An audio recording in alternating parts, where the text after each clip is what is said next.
কথা তো একটা মনে পড়ছে, এটা কি কইলাম? এই নাই, হ্যাঁ, আর আয়না নাই।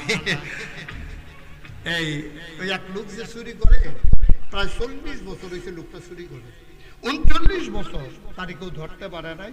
সে কোথেকে জানি 1 নাম্বার খাঁটি সরিষার তেল আনে, এমন ভাবে দেয় তারে ধরলে তো বুচুরি হবে দিকে। তো এর ভিতর দিয়া গত বছর 2 বার ধরা পড়ছে। একবার খালের ভিতরে পড়ে গেছে, আরেকবার 2 জনে ধরছে, পরে তেল সুইতে আসতে পারে না। তো সে ঘরে বসে বসে কাঁদতেছে। তার ওয়াইফ তারে জিজ্ঞেস করতেছে, কান্দেন কি লিগা? চুরি নামক শিল্প এটা বোধ আর থাকবে না, কারণ আমি সারা দুই এলাকায় আর শুন নাই। তা আমি যদি মরে যাই তো চুরি তো বন্ধ। কত মানুষ পরে আমার জন্য আফসোস করবে, হারে কতদিন হয় চুরি হয় না। আমিও মরে যাবো, চুরি আর থাকবে না, এই জন্য মনটা খুব খারাপ। তো ওনার ওয়াইফ বুদ্ধি দিতে আছে, একবারে বন্ধ করার দরকার কিনা, আমরা তারে কত লাইকা শিহাইলে দেওয়া ছোটো তারে শিহাইলাম নাই। তার যখন দুনুরা যখন বিদেশ গেছে গা, ছোটটা দেশ আছে, তারে দেখেন চুরিটা শেখানো যায় কিনা। এখন তার জন্য একবারে কালো হাফ প্যান্ট বানাইছে, একবারে ফিটিংস হাফ প্যান্ট, রাবার টাবার দিয়া যেন হাফ প্যান্টে ধরে যেন রাখা না যায়। তারে একেবারে রেডি টেডি কইরা সুন্দর করে তেল তেল দিয়া অমাবস্যার রাতে তারে চুরিতে নেওয়া হবে, এই চিন্তা করে। তো সে চিন্তা করলো, এই ফলাফাইন মানুষ নতুন চুরির যাইব, মসজিদে একটা দোয়ার দরকার আছে। 2 কেজি বাতাসা লই আছে। ইমাম সাহেব রেগা কইতাছে, ইমাম সাহেব আমার মনে একটা গোপন আশা আছে, আপনি একটু দোয়া করাইবেন, 2 কেজি বাতাসা আনছি। তো ইমাম সাহেব কইছে, নামাজের পরে সবাই বইসেন, দোয়া আছে। তো দোয়ার ভিতরে যখন ইমাম সাহেব দোয়া করতেছে, আল্লাহ একজন লোক দোয়া চাইছে, তার মনের আশা পূর্ণ করে দিও। তো হেতে ফিসে দিয়া পায়, আল্লাহ ইয়া হুজুর ওই রাইতটা যেন একটু আন্দাজ থাকে, দোয়া করেন রাইতটা যেন একটু অন্ধকার। তো ইমাম সাহেব মনে করছে এবারে বোধ হয় বনাজি ওষুধ টষুধ খাইব, তো আন্দাজে তৈলে বোধ হয় সুবিধা হয়। তো কইছে, আল্লাহ রাইতে একটু আন্দাজ করে দিও। তো ফিসের তো কয়টা ফোটা বৃষ্টিও যেন ফোট, আল্লাহ কয়টা ফোটা বৃষ্টিও দিও। তো ফিসের তো কয়টা একটু বাতাসও যেন থাকে। মোটামুটি পরিবেশ করে লাইতে আছে, তো দোয়া করে পরিবেশ টরিবেশ করে হাফ টাফের পিন্দাইয়া তার মা তার বাপে তেল তুল দিয়া তার যখন চুরি পেয়ে গেছে, তো ফলাই কইতাছে, আব্বা আমি কি আজকে চুরিতে ঢুকে যাবো? না, 40 বছরের অভিজ্ঞ, এখনো তো ডর করে। আর তুই বেড়া আজ যাইয়া কাল কাছে ঘরে ঢুকে যাবি, এখন তুমি বাইরে থাকবা, রাস্তার মোড়ে রাজাপুর চৌরাস্তার ভিতরে তুই দাঁড়াই থাকবি, আমি চুরি টুরি কইরা আইয়া একলগে আমরা বাড়িতে যাবো গা। আর তুই চতুর্দিকে শুধু খেয়াল রাখবি কেউ আসে কিনা, যখনই দেখবি কেউ আসে তুই সিল্লান দিবি, আইয়ে রে। এটা হইল কে লেজারটা বাড়ে, কে বাচ্চা মানুষ বুঝে নাই, কেউ লেজার মারবেন না, যে বাচ্চা তুমি লেজার মারবেন, ক্ষতি হয় মাহফিল। তখন করছে কি, ওই যে আরো কাছে আসেন আপনি, তখন এই সুরে করছে কি, তাদের চৌরাস্তার দাঁড় করাইয়া সুরে গেছে ঘরে ঢুকবে। ঢোকার সময় যখন একবার গর্ত টর্ত করে মাথা দেবে, এমন সময় ওই ছেলে চিৎকার, আইয়ে রে। এই কথা কোয়ার পরে উঠে দিছে দৌড়। কথা হয়েছে 2 জন 2 দিক দিয়ে গিয়া আমরা আবার একসাথে হবো। একসাথে হয়েছে পরে বাপ কইতাছে, কি রে কে আইয়ে? বাপ, আমি তো সামনে তাকাই রয়েছি, দেখি কেউ নাই, পেছনে তাকাই দেখি তাও কেউ নাই, ডাইনে তাকাই দেখি নাই, বামে তাকাইয়া দেখি নাই। হঠাৎ করে আমার উপরের দিকে নজর পড়লো, আমার মনে হইল ওইখান থেকে কে যেন তাকিয়ে আছে। ছেলে চোখের পানি ছেড়ে দিয়ে কয়, ওই যে কুমিল্লার পীর সাহেব হুজুর আসছিল, উনি না বলছিল যেখানে কেউ দেখে না সেখানে একজন দেখেন, তিনি কে? আল্লাহ। হুজুরের কথা মনে পড়ে গেছে।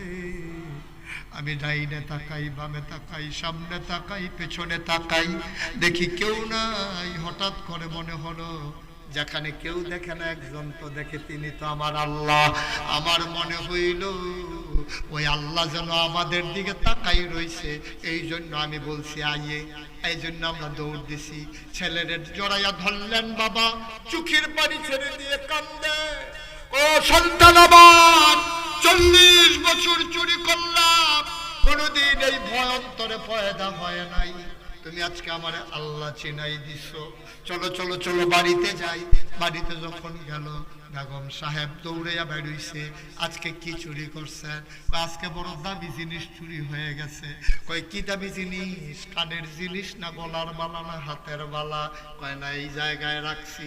উনি মনে করছে পকেটের ভিতরে বোধহয় স্বর্ণের জিনিস। কয় এই জায়গায় রাখছি দামি জিনিসটা। কয় এই জিনিসটার কি নাম? এবার চোর চোখের পানি ছেড়ে দিয়ে কয় ওই জিনিসটার নাম আল্লাহর ভয়।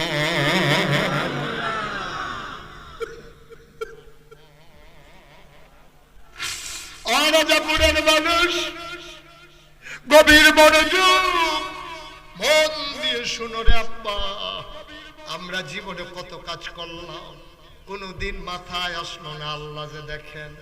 ফাইল আটকাইয়া ঘুষ খাইলাম, হজ করে আসার পরে সুদে টাকা লাগাইলাম, আইল ঠেলতে ঠেলতে আরেকবার আর জমিনে ঢুইকা গেলাম, চিকন ডাল মোটা ডাল একসাথে করে বিক্রি করলাম, টাকা হাওলাত নিয়ে জনমের মতো ঘুরাইলাম। একবার চিন্তা আসলো না ক্ষমতার মসনদে বসে ওই ভিক্ষুকের জন্য বিস্কিট আর ওই বিস্কুট ওরা খাইলো। এবার বাংলাদেশের মানুষের মাথা বিক্রি করে ক্ষমতার মসনদে গিয়া সেকেন্ড হোম বানায় মালয়েশিয়া কানাডা গিয়া, ঠিক কিনা? একবার মাথায় আসলো না? করলাম কি? করলাম কারে ফাঁকি দিলাম? কারে ফাঁকি দিলাম? মানুষের মাথা বিক্রি করে ক্ষমতার মসনদে গিয়া বাড়ি বানাও, সেকেন্ড হোম বানাও মালয়েশিয়া কানাডা। আমি বলেছি বাংলাদেশে যারা রাজনীতি করে সেকেন্ড হোম বানায় মালয়েশিয়া কানাডা, এই বাংলাদেশে রাজনীতি করার তাদের কোনো অধিকার নাই, ঠিক না? রাজনীতি করবো বাংলাদেশে, সেকেন্ড হোম বানাইবা মালয়েশিয়া কানাডা, হ্যাঁ? খাইবা আব্বার বড় আর আব্বার একবার গিয়ে শাসারে হবে না, ঠিক কিনা? কও যেদিন গেছে একেবারেই গেছে, এই দিন আর ফিরে আসবে না। মনে রাখবো, বার বার ঘুঘু তুমি ধান খেয়েছো, এবার খেজুরা ছাড়া ছাড়া হবে না, ঠিক কিনা?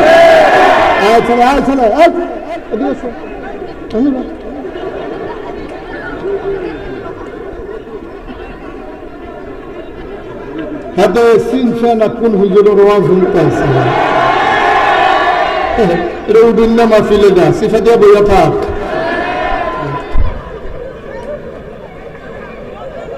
আমিন কয় না? জুড়ে কয় না? আল্লাহ কইয়া আইয়ুহান নবী, হে নবী আত্তাকিল্লাহ, তুমি ভয় পাবা শুধুমাত্র কেবলমাত্র আমার এক আল্লাহরে, ঠিক কিনা? এই প্যান্ডেলে হাজারো জনতা, আমরা সবাই মিলে জান্নাতে যেতে চাই নাকি চাই না? কথা বলা, যেতে চাই? জান্নাতে যেতে চান? যাইতে তো চান জান্নাতে, কিন্তু উঠে গেছে জাহান্নামের গাড়ি, ঠিক কিনা? কম জাহান্নামের গাড়িতে উঠে কখনো জান্নাতে যাওয়া যায় না। আব্বা, চিটাগঙ্গের বাসে উঠলে যেমন ঢাকা যাওয়া যায় না, তুমি চিটাগঙ্গের বাসে উঠলে যেমন ঢাকা যাইতে পারবা না, জাহান্নামের গাড়িতে উঠলে জান্নাতে যাওয়া যাবে না, যাবে না, যাবে না, ঠিক কিনা? কি মজার কথা, পড়তে তো চান না। আল্লাহ কয় ওয়ালা তুতিল কাফিরিন ওয়াল মুনাফিকিন, এক নম্বরে ভয় পাবা আল্লাহকে, আর কাফের মুনাফিক যা করে যা বলে কখনোই তার অনুসরণ অনুকরণ করবা না, ঠিক কিনা? এবার সিদ্ধান্তে পৌঁছে যাই আমরা, বিধান মানব কার? সবাই জুড়ে কথা বলবেন, বিধান মানব কার? আর তরিকা মানব নবীজি। তরিকা কার? নবীজি। আচ্ছা, এটা বোধহয় বুঝেন নাই অনেকে যে হুজুর বিধান আর তরিকা জিনিসটা কি। সহজ করে বলতেছি, আল্লাহ বললেন আকিমুস সালাহ ইন্নাস সালাতা তানহা আনিল ফাহশাই ওয়াল মুনকার। আজ রাজাপুরের মানুষ, আকিমুস সালাহ, তোমরা নামাজ কায়েম করো। কি হবে? ইন্নাস সালাতা তানহা আনিল ফাহশাই ওয়াল মুনকার। যদি তোমরা নামাজ কায়েম করো, নামাজ তোমাকে মন্দ কাজ খারাপ কাজ থেকে ফিরিয়ে রাখবে। এই কথা কি মুশতাক ফয়েজির না আল্লাহ? এই কথার ব্যাপারে কারো কোনো সন্দেহ আছে? এখন আসেন, তাইলে এই নামাজ পড়ার হুকুম করলো কে? এই হুকুম যখন এসে গেল, তখন সাহাবায়ে কেরাম সবাই দৌড়ে দৌড়ে চলে গেল নবীজির দরবারে, গিয়া বলতেছে আসসালাতু ওয়াসসালামু আলাইকা ইয়া রাসূলুল্লাহ, আসসালাতু ওয়াসসালামু আলাইকা ইয়া হাবিবাল্লাহ, আসসালাতু ওয়াসসালামু আলাইকা ইয়া শাফিয়াল মুজনুবিন, আসসালাতু ওয়াসসালামু আলাইকা ইয়া রাহমাতান লিল। ও নবী আপনার সালাম। নবী কয় ওয়া আলাইকুমুস সালাম। ও ইয়া রাসূলুল্লাহ, আল্লাহ বলছেন আকিমুস সালাম, তোমরা নামাজ কায়েম করো। ও নবী, আল্লাহ কয় নামাজ কায়েম করো, নামাজ কারে কয়টাই তো আমরা বুঝি না।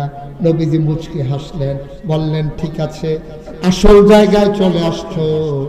আল্লাহ যা হুকুম করেছেন আমি হইলাম তার বাস্তব নমুনা, আমি হইলাম উসওয়াতুন হাসানা, আমি হইলাম মডেল, আমি হলাম আইডল, আমি হলাম আইকন। তোমরা জানতে চাও নামাজ কারে কয়? সবাই লাইন ধরে সোজা করে দাঁড়াও, সুবহানাল্লাহ কয় না? আবার সবাই সোজা হয়ে দাঁড়ালেন। নবীজি বললেন তাকাই থাকো আমি কি করি। নবী আবার 2 রাকাত নামাজ পড়লেন, পড়ার পরে বললেন সল্লু, তোমরাও নামাজ পড়ো কামারা আইতুমুনি উসাল্লি, এতক্ষণ আমি যেমনে 2 রাকাত নামাজ পড়লাম তোমরাও ঠিক দেখে দেখে এমন করে 2 রাকাত নামাজ পড়ো। এবার আসেন, নামাজের হুকুম করলো কে? আল্লাহ। দেখাই দিল কে? এইটাই হইল বিধান আল্লাহর তরিকা আমার নবীজি। বুঝতে পারছেন বিধান কারে কই? বুঝতে পারছেন বিধান কার? কথা বল, বিধান কার? তরিকা নবী। তিনি দেখাই দিয়েছেন সব, কেমনে ওযু করবেন, কেমনে গোসল করবেন, কেমনে খাবেন, কেমনে টয়লেটে যাবেন, কোন পা দিয়া মসজিদে ঢুকবেন, কোন পা দিয়া টয়লেটে ঢুকবেন, বের হবেন কেমনে, টয়লেট পেপার ইউজ করবেন শীতকালে কেমনে, গরমের দিনে কেমনে, এমন একটা জিনিস নাই যেটা শিখাই দেন নাই। তাইলে সব জিনিস শিখিয়ে দিলেন, তিনি হলেন নবী। আর হুকুম যিনি করলেন তিনি কে? আল্লাহ। তাইলে তুমি কার? আমি কার? আল্লাহ। আমরা কার? আল্লাহ। আকাশ কার? আল্লাহ। জমিন কার? আল্লাহ। তাইলে এই জমিনে বিধান চলবে কার? সহজ, কঠিন কোনো ওয়াজের দরকার নেই। কিন্তু আমি যখন এই কথা কইছি যে কারো বিধান মানা যাবে না, শুধু আল্লাহর বিধান মানবেন, একবার ফালতু টাকা হুজুর আমি দল ছাড়তাম, এই আল্লাহ সাইডা দিতাম ফারাম, কাম লাগলে জাহান নামও যাইতাম ফারাম, দল ছাড়তাম ফারতাম না। আর তুই আর এই সার বিঘে যাই দিকে তুই গেছ না, তখন জাহান নামে ওটা অসত্য। তুই যাই দিকে তুই জাহান লাগতো না, জাহান নামের মাধ্যম না অসত্য। যেই লোক এই কথা বলতে পারে যে প্রয়োজনে জাহান নামে যেতে পারবো, দল ছাড়তে পারবো না, তো কি জাহান নামে যাওয়ান লাগবো না? জাহান নামও আছে, আছে, একটু গরমটা লাগে না কি শীত দেখছে, তো জাহান নামের মাঝেই তো আছে। শুধু শুধু এই কথা কই কে লেগা? আব্বা একটু ইমান কারে কই বুঝ জানিয়ে, ইমান কারে কই বুঝ জানিয়ে। আমি ওই রাজনীতি করব যেই রাজনীতি ইসলামের সাথে সাংঘর্ষিক না। ক্লিয়ার কথা।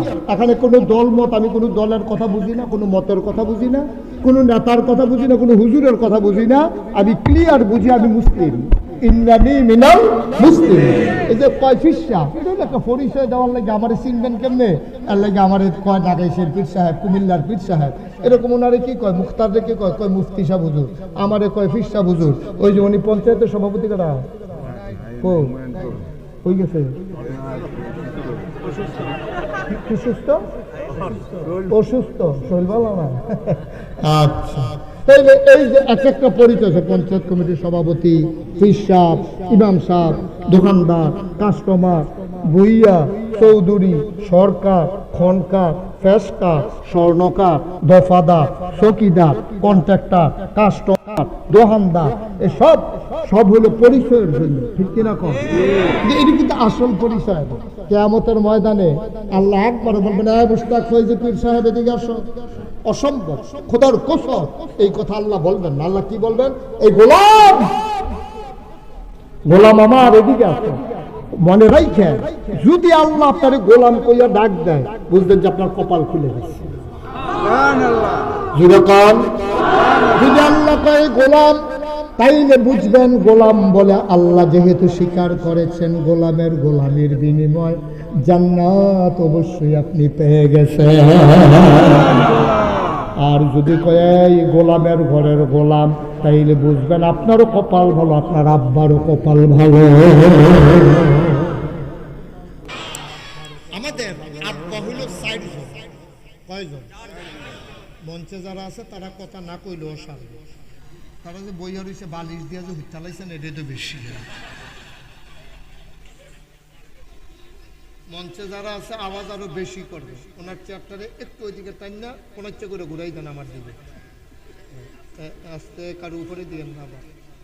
ঠিক আছে, ফাইন, থ্যাংক ইউ। সবাই কোন আমিন। তাহলে আমাদের আব্বা কয়জন? সবাই কথা কন। আপনি কি করতেছেন? আপনি নিচের দিকে কি করেন? মোবাইল টিপা তো কি করেন? আপনি নিচে চাইয়া রয়েছেন কেন? পর্দা করতে আছে?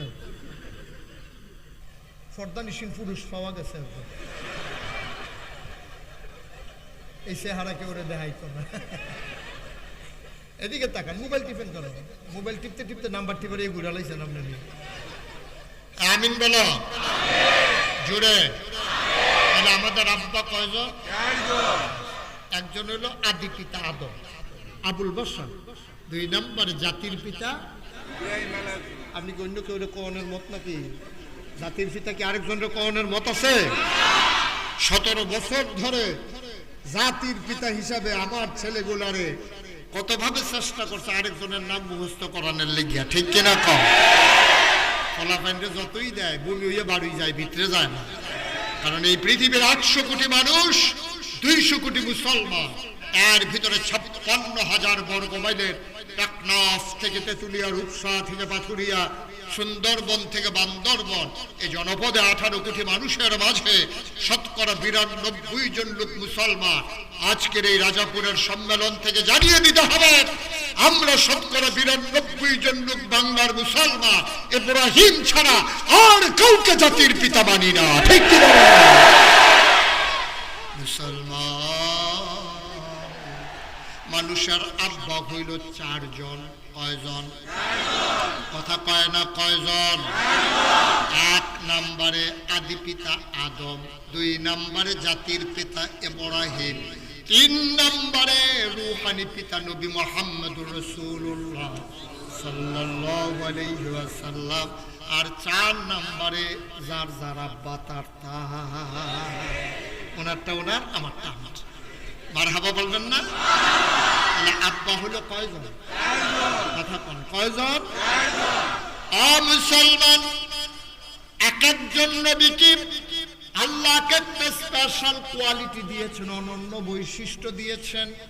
শরীয়তের ভাষায় এটারে বলে মুআজিজা। সুবহানাল্লাহ কয় না? এই এক একজন নবীর এক একটা দিলেন, কিন্তু আমাদের জানতে মন চায় আমার নবীরে কি দিলে।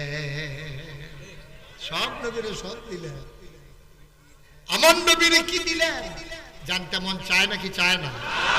সাহাবীন, তাবিঈন, তাবে তাবিঈন, উম্মাহাতুল মুমিনিন, আইম্মে মুজতাহিদিন, আইম্মে শরীয়ত, আইম্মে তরিকত, সালফে সালিহিন, উলামায়ে মুতাকাদ্দিমিন মুতাআখিরিন, ইমাম সাহেবান, মুফাসসিরিনে কেরাম, মুফতিয়ানে আযম, সবাই মিলে কয় শোনো শোনো শোনো, 1,24,000 বলো আর 2,24,000 বলো। সকল নবী এবং রাসূল মিলে যা আমার নবীজি একা ইতা। ইউসুফ নবীর সৌন্দর্য আমার নবীর মাঝে আছে নাকি নাই? আল্লাহর নবী প্রচন্ড গরম, ভ্যাপসা গরম, রাতের আশার নামাজ পড়ে। ভাই পিছনে যারা কথা বলে এটা কি মাহফিলের ভিতরে না বাইরে? তো একজন গিয়া বলা যায় না যে ভাই এত কষ্ট করে মাহফিলটা দিছি, এই লোকগুলো তো আসমানতে নাজিল হয় না, এই সমাজেরই তো লোক। পেছনে আওয়াজটা বন্ধ করাই দেন। পেছনে যারা আছেন আপনাদের ক্ষতি হয় না এই আওয়াজটা? একজন বাইরে গিয়ে বলতে পারেন না যে আওয়াজ করবা না, এখানে সরাই দেন এখান থেকে। আমিন কর। তাইলে যেই কথাটা বলতেছিলাম যে প্রচন্ড গরমের মাঝে রাতের বেলা এশার নামাজ পড়ে আল্লাহ রাসূল সাল্লাল্লাহু আলাইহি ওয়াসাল্লাম তিনি আসলেন। আমাদের আম্মা আয়েশা রাদিয়াল্লাহু তাআলা আনহা, আমাদের নবীর 11 জন বিবি ছিল। 11 জন আম্মা বাদে 2 জন নবীর জীবদ্দশা ইন্তেকাল করেছে। নবী নিজের হাতে তাদেরকে কবরে ঘুম পাড়িয়ে দিয়েছেন। বাকি রইল কয়জন? এই 9 জনের সাথে একসাথে আমার নবী সংসার করেছে। এই 9 জনের ভিতরে সবচেয়ে ছোট আম্মা হচ্ছে আমাদের আম্মা জান আয়েশা রাদিয়াল্লাহু তাআলা আনহা। এই নবীজির আদরের স্ত্রী। তো নবীজি এসে ঘরে ঢুকলেন, ঢুকে বলতেছেন, আয়েশা, ও আয়েশা, একটু ভ্যাপসা গরম, বাইরে মৃদুমন্দ বাতাস, ঘরের সামনে আঙ্গিনায় একটু খেজুর পাতার পাটি বিছাও দেখি। পাটি বিছানো হলো। আম্মা জান আয়েশা আসন পেতে বসলেন। নবীজি কুলের ভিতরে মাথা রাখলেন। আল্লাহর নবী কুলের ভিতরে মাথা রেখে শুয়ে আছেন। চতুর্দশী পূর্ণিমার চাঁদ আকাশে হাসে, ফকফকা জ্যোৎস্না। আম্মা জান আয়েশা কয়, আমি একবার তাকাই চাঁদের দিকে, আর একবার তাকাই নবীর চেহারা মুবারকের দিকে। আমি কনফিউজড, আমি টেনশনে পড়ে গেলাম, আমি দ্বিধাদ্বন্দ্বে পড়ে গেলাম। কোনটা সুন্দর, আমার কুলের চাঁদ নাকি আকাশের চাঁদ? আমি বারবার উপরে নিচে, উপরে নিচে বারবার তাকাই। আমার মনের অজান্তে মন সাক্ষী দিয়েছে, আকাশের চাঁদের চাইতে আমার কুলের চাঁদ আমার নবী কোটি গুণ বেশি সুন্দর।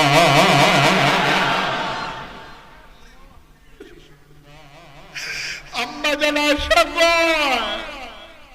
ও সবই আমার, ইউসুফ নামে নাকি একজন নবী আছে। আছে একজন নবী আমার ভাই, উনি নাকি খুব সুন্দর। হ্যাঁ উনি সুন্দর। হয়তো আপনিও তো মাশাআল্লাহ সুন্দর। তো ইউসুফও সুন্দর, ইউসুফও নবী, আপনিও সুন্দর, আপনিও নবী। তাই রে পার্থক্য কি একরকমিত হয়ে গেল। আবার আম্মা জান আয়েশা যখন জানতে চাইলেন, ইউসুফও সুন্দর, আপনিও সুন্দর, ইউসুফও নবী, আপনিও নবী, পার্থক্য কি? আমার নবী মুচকি হেসে কয়, পার্থক্য জানতে চাও? আমি হইলাম ইউসুফ নবীর নবী। মুসলমান, কোরআনুল কারীমে 21 পারায় সর্বশেষ সূরা যা 22 পারা পর্যন্ত প্রলম্বিত সূরার নাম সূরা আহজাব। 73টা আয়াত, 9টা রুকু। আল্লাহ ডেকে কয়, ইয়া আইয়ুহান নবী, হে নবী, ইত্তাকিল্লাহ, আপনি ভয় পাবেন কেবলমাত্র, শুধুমাত্র, একমাত্র আমার আল্লাহকে। বলেন সুবহানাল্লাহ। ১,৫০০ বছর আগে আল্লাহর নবীকে আল্লাহ ডেকে বলেন, ইয়া আইয়ুহান নবী, হে নবী, ইত্তাকিল্লাহ, আপনি ভয় পাবেন শুধু আল্লাহকে। সুবহানাল্লাহ বলবেন না? পুলিশ, র্যাব, গোয়েন্দা, দলীয় ক্যাডার, ধনপতি, সম্পদশালী, বংশের ভিতরে আদিবাসী, এগুলার আমরা ভয় পাবো। আমরা ভয় পাবো কারে? ১,৫০০ বছর আগে আল্লাহ তার নবীকে প্র্যাকটিসিং মুসলিমে পরিণত করার জন্য, নবী তো এমনি নবী, এমনি তো আল্লাহকে ভয় পায়। এই হুকুম শুধু ওই নবীর জন্য না। আজকে যারা রাজাপুরের এই সম্মেলনে তাফসীরুল কোরআনে মাহফিলে এসেছে, আল্লাহ যেন ডেকে বলতেছেন, আয় তোমরা যারা মাহফিলে এসেছো, শুনো শুনো শুনো, ইত্তাকিল্লাহ, তোমরা কাউকে ভয় পাবা না, ভয় পাবা শুধুমাত্র, কেবলমাত্র, একমাত্র কাকে? আল্লাহ। আচ্ছা, আল্লাহ কেন বললেন না যে তোমরা ভয় পাবা পীর সাহেবকে? কেন বললেন না ভয় পাবা ওসি সাহেবকে? কেন বললেন না ভয় পাবা পঞ্চায়েত কমিটির যিনি প্রধান তাকে? কেন বললেন না ভয় পাবা আব্বাকে, ভয় পাবা আম্মাকে? কারো কথা না বইলা আল্লাহ বললেন কি? ভয় পাবা কাকে? কেন বললেন? আমার আল্লাহ রাব্বুল আলামিন, তিনি হাকামুল হাকিমিন, তিনি হলেন জ্ঞানীদের জ্ঞানী, রাজাদিরাজ, তিনি হলেন সকল কিছুর স্রষ্টা, তিনি খালেক, তিনি মালেক, তিনি রব্বুল আলামিন। জগৎ সমূহের জন্য যা কিছু আছে সব কিছুর তিনি লালনকারী, পালনকারী, জীবনদাতা, হায়াতদাতা, মৌতদাতা, রিজিকদাতা। এই জন্য তার পরিচয় হলো তিনি রব্বুল আলামিন। বলেন সুবহানাল্লাহ। প্রতিটা আরবি শব্দ আপনি আবার একটা বাংলা শব্দ দিয়ে অর্থ করে নিতে পারবেন। যেমন আমি যদি বলি খালেক, আপনি বলবেন সৃষ্টিকর্তা। আমি যদি বলি মালিক, আপনি বলবেন রাজাধিরাজ। আমি যদি বলি রহমান রহিম, আপনি বলবেন দয়াময় করুণাময়। আমি যদি বলি সত্তার, আপনি বলবেন যিনি ঢেকে রাখেন। আমি যদি বলি আইয়ুব, যিনি গোপন রেখে দেন। আমি যদি বলি ওয়াদুদ, তিনি হচ্ছেন প্রেমময়। এমন ভাবে প্রতিটি শব্দের একটা বাংলা শব্দ আছে। আমি যে বললাম যে তিনি রব, এখন আপনি যদি আমাকে জিজ্ঞেস করেন যে হুজুর বাংলায় এক কথায় বলে দেন তো রব কারে কয়, এক শব্দ তো দূরের কথা, এক লাইন তো দূরের কথা, এই রব বুঝাইতে হলে মিনিমাম কমপক্ষে 5টা লাইন ছাড়া রব কারে কয় এটা বোঝানো যাবে না। সুবহানাল্লাহ বলবেন না? আরবি যত ডিকশনারি আছে, আমি যতটুকু জেনেছি, আমি রবের যত ব্যাখ্যা পড়েছি, আমার দৃষ্টিতে কমপক্ষে 5টা লাইন লাগে রব কারে কয় এটা বুঝাইতে। কয় লাইন? কথা কয় না, কয় লাইন? 5 লাইন লাগে। 5 লাইনের নিচে রব কারে কয় বোঝানো যাবে না। আমি একটা একটা করে লাইন বলবো, আর আপনারা গনে গনে যাবেন, যেখানে গিয়ে পাস হয়ে যাবে থেমে যাবে। আমি 1 লাইন বললে আপনারা 1 বলবেন, 2 লাইন বললে 2 বলবেন। শুরু করি আমরা ইনশাআল্লাহ। রব কারে কয় না, রব মানে কি? বান্দা, বান্দার যা দরকার। 1 বলতে হবে না? 1 লাইন তো বলে ফেলছি। বান্দার যা দরকার, দরকারি জিনিসটা দরকারের সময়, চাওয়ার আগে পরিমাণ মতো যিনি দিয়ে দেন তিনি হইলেন রব। কয় লাইন লাগলো? আবার বলি, হ্যাঁ, বান্দার যা দরকার, দরকারি জিনিসটা দরকারের সময়, চাওয়ার আগে পরিমাণ মতো যিনি দিয়ে দেন তিনি হইলেন রব। 4টিখানি কথা মনে করছেন?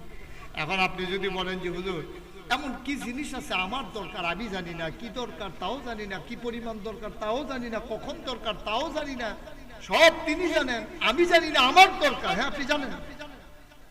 আপনি জানেন না আপনার কি দরকার। আপনার আব্বা, আপনার আম্মা যখন সেটেল ম্যারেজ হয়ে গেল, অথবা যে কোনো ভাবে বিয়ে বন্ধনে আবদ্ধ হয়ে গেল, বাবা আর মা যখন মধুর বাসরে দেওয়া হলো, মধুর মিলনে যারা থাকার তারা যখন লিপ্ত হলো, বাবার পিঠ থেকে, মায়ের বুক থেকে 2 ফোঁটা পানি সবেগে নির্গত হয়ে মায়ের ইন্টেন্সিভ কেয়ার, মায়ের সুরক্ষিত দুর্গ, মায়ের আইসিইউ, সে আইসিইউর ভিতরে যেখানে কোনো জীবাণু ঢুকে না, ভাইরাস দ্বারা আক্রান্ত হয় না, সেই ধুলাবালির যেখানে সংক্রমণ নাই, সেই মায়ের রেহেমের ভেতরে 2 ফোঁটা পানি সবেগে নির্গত হয়ে একসাথে হয়ে গেল। মেডিকেল সায়েন্স বলে পিতার পানির ভিতরে থাকে শুক্রাণু, মায়ের পানির ভিতরে থাকে ডিম্বাণু, শুক্রাণু ডিম্বাণুর মিলনে জীবনের পয়দা হয়। মেডিকেল সায়েন্স গবেষণা করে দেখলো 1 ফোঁটা পানির ভিতরে হাজার হাজার জীবন থাকে, হাজার হাজার জীবন। তাইলে আপনি একলা হইলেন কেমনে মায়ের গর্ভের ভিতরে? প্রচন্ড বেগে 2 ফোঁটা পানি যখন মায়ের রেহেমের মুখের কাছে গেল, মুখটা হা করে ফেললো কুদরতের মাধ্যমে, মাত্র একটা জীবন ঢুকেছে, আল্লাহ মুখটাকে কলাপস করে দিয়েছেন, বন্ধ করে দিয়েছেন। একজন ঢুকে গেছে ভেতরে, বাকিগুলা বাইরে দৌড়াদৌড়ি করতে আছে, ধমক দিতে আছে, দরজা খুল। শীতের ভিতরে বাইরে দাঁড়াই রইছি, তাড়াতাড়ি খোল। হেতে কয় আমি কি দরজা বন্ধ করছি নি? আরে আমিও তো ঢুকছি কোনো মতে, ফিসে দিয়া সিফাত করে যে গেতাম লইছিলাম, কোনো মতে দৌড় দিয়া ঢুকছি। ভাই আবার ক্ষমতা নাই দরজা খোলা, বাইরের গুলা চোখ রাঙ্গানি দেয়, ঘুষি দেখায়, তাড়াতাড়ি দরজা খুল, বাইরে কিন্তু প্রচন্ড ঠান্ডা। এবার ভেতরের জন কয় ভাই আমি জানি না কেমনে ঢুকেছি। কতক্ষণ দৌড়াদৌড়ি করার পরে, রাগারাগি করার পরে বাইরের গুলা মরে যায়। সুবহানাল্লাহ কয় না? মাত্র একটা জীবন বেঁচে যায়, ওই জীবনটা তোমার জীবন, আমার জীবন। সুবহানাল্লাহ কয় না? আবার ফোঁটা পানি হয়ে গেল ফোঁটা রক্ত, ফোঁটা রক্ত হয়ে গেল গোস্ত, গোস্ত প্রলম্বিত হলো, নাক হলো, মুখ হলো, চোখ হলো, কান হলো। আল্লাহ ফুক দিয়ে ঢুকে দিলেন রূহ।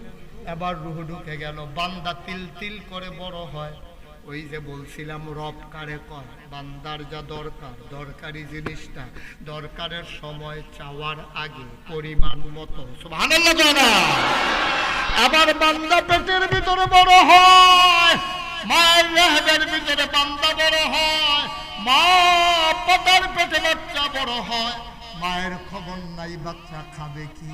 বাবা আনন্দে মাতিয়া সন্তান পেটে দিয়া চলে গেল বিদেশে, বিদেশ থেকে মোবাইলে অডিও ভিডিও কল দেয়, মুরগির বাচ্চার খবর লয়, ছাগলের বাচ্চার খবর লয়, কিন্তু পেটের ভিতরে তুমি বড় হও, তুমি কি খাবা বাবার খবর নাই, ঠিক কিনা?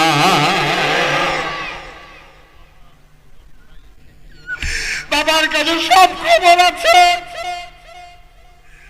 ওই ছাগলের বাচ্চাটা কি অবস্থা, মুরগির বাচ্চা দেখে গিয়েছিল কি অবস্থা, ছোট চারা গাছটা এখন বড় হয়েছে নাকি, বাবা ফোনে সব কিছুর খবর নেয়, কিন্তু পেটের ভিতরে বাচ্চা যে দিয়ে গেল, এই বাচ্চা খায় কি, কত বড় হয়েছে কোনো খবর নাই। ও মুসলমান, মা রান্না করে নিজে খায়, পেটের বাচ্চার খবর নাই, বাচ্চা বাবা বিদেশ করে, পেটের বাচ্চার খবর নাই।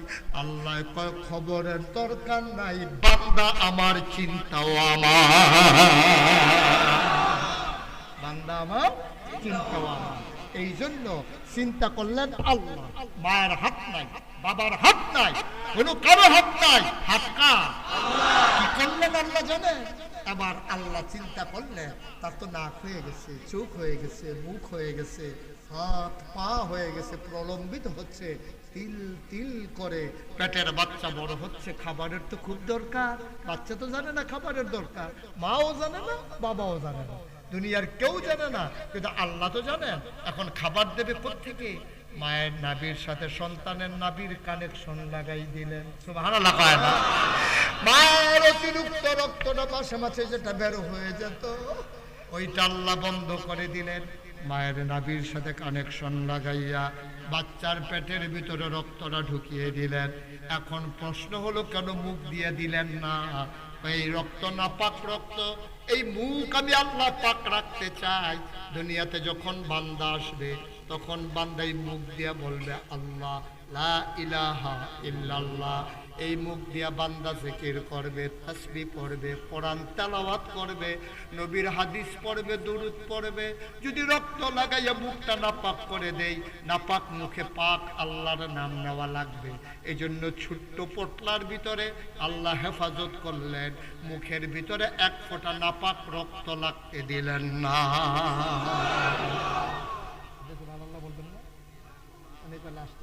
আমি না কইলেও সারব, আপনারও বেশি কইবেন, আগে দিয়ে যেটি বাদ গেছে সেটিও কইবেন। মনে মনে কোনো আওয়াজ করে মারহাবা কর, জোরে কর, আরো জোরে। চিন্তা করে দেখছেন কি আল্লাহ, এই জন্য তিনি রব। তিনি কি? তোমার কথা কয় না, তিনি কি? রব। রব আর কেউ না, শুধু আল্লাহ। এই জন্য আল্লাহ কইয়া আইয়ুহান নবী আত্তাকিল্লাহ, তুমি ভয় পাবো শুধু আল্লাহরে, যিনি রব্বুল আলামিন। সুবহানাল্লাহ, সুবহানাল্লাহ। কেন এই কথা বললেন? মায়ের কথা বললেন না, বাবার কথা বললেন না, নেতার কথা বললেন না, এমপি মন্ত্রী ওসি ডিসি কারো কথা বললেন না, বললেন আল্লাহর কথা। কয় শোনো শোনো শোনো, কেন বললাম আল্লাহর কথা? তুমি মুন্সিগঞ্জের মানুষ, নারায়ণগঞ্জের মানুষ, গেছো তুমি ঢাকা, তোমার আব্বা বাড়িতে, তুমি চলে গেছো ঢাকা। তুমি যাই করো, এখন ঢাকাতে তো আব্বা দেখে না, আম্মা দেখে না। তোমার পীর সাহেবের বাড়ি কুমিল্লা, তুমি থাকো নারায়ণগঞ্জে, তুমি বাড়িতে কি করো, তোমার পীর সাহেব দেখে না। যদি বলতো যে তোমার আব্বাকে ভয় পাবা, তো ঢাকা থেকে তুমি ভয় পাইয়া লাভ কি? তোমার আম্মা তোমার আব্বা তো বাড়িতে নারায়ণগঞ্জে, তোমার আব্বা দেখেন না। নিকশ কালো অন্ধকারে, টিপ টিপ বৃষ্টির মাঝে নির্মন্দ বাতাসে সবাই যখন ঘুমিয়ে পড়ে, চৌকিদার যখন ঝিমায়, পুলিশ যখন থানা থেকে বের হয় না, তখনও ওই অন্ধকারে, নিকশ কালো অন্ধকারে যিনি দেখেন, তিনি আর কেউ না, তিনি আমার আল্লাহ। যদি মায়ের কথা কইতো, তাহলে মায়ের ফাঁকি দেওয়া যাইতো। আব্বার কথা যদি বলতো আব্বাকে ফাঁকি দেওয়া যেত, পঞ্চায়েত কমিটির প্রধানের কথা যদি বলতো ওনাকে ফাঁকি দেওয়া যেত, মন্ত্রী এমপির কথা বললে ওনাদেরকে ফাঁকি দেওয়া যেত। এমন একজনকে ভয় পাইতে বলছে যেখানে কেউ দেখে না, কেউ জানে না, কেউ শুনে না, সেখানেও যিনি শুনেন, সেখানেও যিনি দেখেন, সেখানেও যিনি জানেন, তিনি কে? এই জন্য আল্লাহ বলছেন ইত্তাকিল্লাহ। যদি তুমি প্র্যাকটিসিং মুসলিম হতে চাও, তুমি যদি পারফেক্ট মানুষে পরিণত হতে চাও, তাহলে তোমাকে ভয় পেতে হবে শুধু আল্লাহকে। আল্লাহর ভয় অন্তরে যখন জায়গা হয় তখন আর মানুষটা দুনিয়ার কোনো অন্যায় কাজ করতে পারে। আপনি চুরি করবেন, এখন চুরি করার আগে যদি চিন্তা করেন অন্ধকারের ভিতর আল্লাহ দেখে নাকি দেখে না? মালিক ঘুমায়, চকিদার ঘুমায়, থানায় পুলিশ ঘুমায়, কিন্তু আল্লাহ কি ঘুমান? আল্লাহু লা ইলাহা ইল্লাহু, আমার আল্লাহ এমন আল্লাহ, হুয়াল হাইয়ুল কাইয়্যুম, তিনি চিরঞ্জীব, তিনি চিরস্থায়ী। লা তা'খুযুহু সিনাতুন ওয়ালা নাওম, ঘুম তো দূরের কথা, আমার আল্লাহ জীবনীয় আমার আল্লাহকে স্পর্শ করতে পারে না। বলো সুবহানাল্লাহ। আপনি নিয়ত করে একেবারে কলা কৌশল করে কায়দা করে দোয়া টোয়া লইয়া আপনি চুরি করার জন্য বের হয়েছে, চুরি করার জন্য রেডি হয়েছে।